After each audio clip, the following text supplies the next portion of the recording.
Cách xử lý vợ khi về nhà mà không nói gì, ai cũng làm được. Nhà này rồi đây.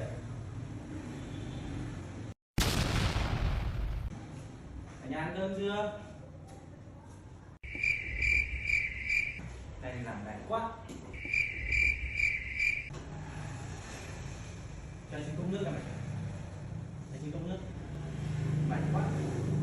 Rồi rồi, mày xong rồi. Ăn nước. Đây, nước đây.